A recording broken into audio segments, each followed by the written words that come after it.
Со 15 милиони денари ќе се реконструира и санира црквата Свети Кирил и Методи во Струмица. Станува збор за црква од 19. век, една од најстарите и најзначајните црковни храмови во овој град, која со години се соочува со протекување на покривната конструкција и уништување на внатрешноста на црквата. Реконструкцијата ја најави министерот за култура и туризам Љутков, кој беше во посета на повеќе локалитети и институции во градот. За многу краток период ќе биде распишана и повеќе годишна јавна набавка за овој значаен капитален објект, кој што се разбира гордост за Струмица и за струмичани. За реализацијата на овој проект Министерството за култура и туризам ќе издвои 15 милиони денари.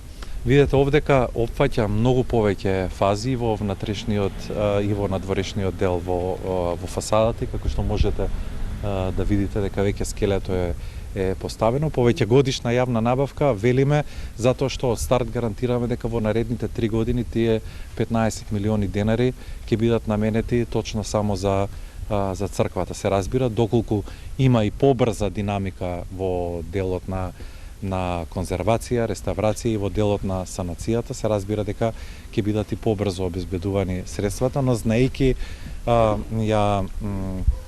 суштината за санација и конзервација на ваков тип на објекти и знаејќи дека тоа оди доста споро, на тој начин се одлучивме ова да биде повеќе годишна јавна набавка.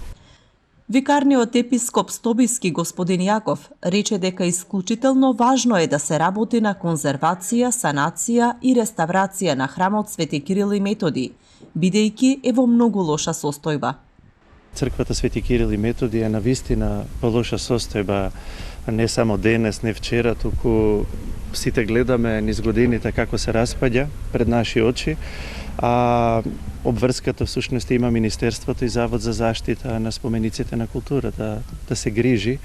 И морам да напоменам дека Завод за заштита на спомениците на култура и Музеј Струмица во неколку наврати изминативе години аплицираше за заштита на овој споменик на културата, но Министерството за култура и тогашното раководство, тоа беа мандати на двајца министри, на две министерки, не покажа ни најмал интерес.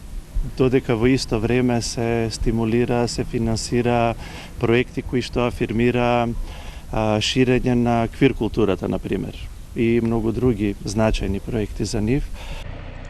Министерот Љутков спомна дека ќе се доврши и изградбата на стариот Струмички театар, кој следната година би требало да е готов по речиси 10 години изградба.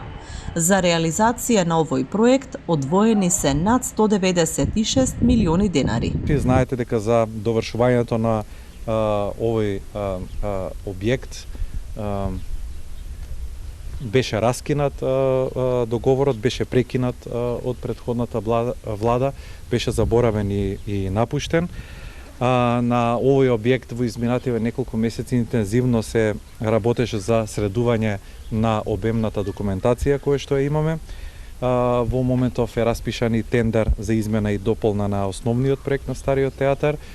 Изработен е проект и за проблемот кој што се појави со подпорниот ѕид, направена е стручна контрола од Националната установа Завод и Музеј Струмица и моментално се чека уште конзерваторското одобрение од Управата за заштита на културно наследство и во текот на месецот ќе почнеме со реализација.